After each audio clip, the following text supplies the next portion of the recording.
Hi guys, welcome back to Hari Sanju views. நம்ம என்ன game விளாட்றோன்னா ஹில் கிளைமு ரேசிங் எலைட்டு. வாங்க ஃபஸ்ட்டு வீடியோக்குள்ளே போயிடலாம்.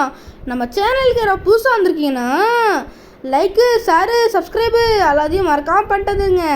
பெல்லைக்காக மறக்காம அமுச்சு விட்ருங்க காய்ஸ். நம்ம சேனல் ஒரு லைக் போட்டுருங்க, அப்போ தான் மோட்டிவேஷனாக இருக்கும் இன்னொரு வீடியோ போடுறதுக்கு.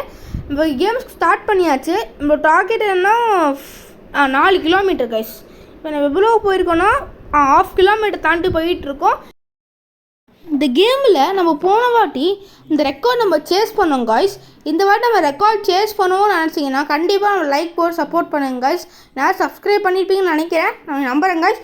நம்ம நிறைய ஏர் டைம், பிக் டைம், அதாவது இன்ஸ்டன்ட் டைமில் எடுத்துகிட்டு போயிட்டுருக்கோம். பெட்ரோல் வேறு இல்லை, பெட்ரோல் வேறு எடுக்கல காய்ஸ். என்ன பண்ண போகிறோம் ஒன்றுமே புரியல காய்ஸ் எனக்கு. அப்போ பெட்ரோல் எடுத்துகிட்டு வந்துட்டேன் காய்ஸ். எப்படியோ அந்த ஒரு சின்ன ஒரு ஆடு வந்துச்சு காய்ஸ், நான் கட் பண்ணிட்டேன் அந்த இடத்த மட்டும். அது தப்பாக நினச்சிக்காதீங்க. ஓகே, நம்ம கண்டினியூ பண்ணலாம் கேமை. அதே மாதிரி நிறைய ஆட் பண்ணுவோம். ஃப்ளிப் எடுக்கல காய்ஸ். இந்த போன கேமை சொல்லியிருப்பாங்க காய்ஸ். ஒரு நம்மக்கிட்ட 10,000 ருபீஸ் இருந்தது ரெக்கார்ட் சேஸ் பண்ணனால. 10,000 இல்லை காய்ஸ், 10 லேக் இருந்தது. அந்த 10 லேக் வச்சு உங்களுக்கு பைக் எடுக்கணும்னு சொன்னாங்க காய்ஸ். அந்த ஒரு ஆரஞ்சு கலரில் ஒரு ட்ரக் எடுக்குன்னு சொல்லியிருந்தேன். அது கூட காஸ்ட்லியான பைக் இதுதான், அதனால் இது வாங்கிட்டேங்க. நம்மக்கிட்ட அவ்வளோ மணி இருந்தது பேர் குவார்ட்டர் பைக், அதனால் குவார்ட்டர் பைக் தான் நினைக்கிறேன் கைஸ். பேர் நான் சரியாக படிக்கல. இப்போ லோ ஃபியூவல் வருது கைஸ். நம்ம லோ ஃபியூவல் அவுட் ஆகிட்டோம். ஓகே, நெக்ஸ்ட் வீடியோ பார்க்கலாம். Bye guys.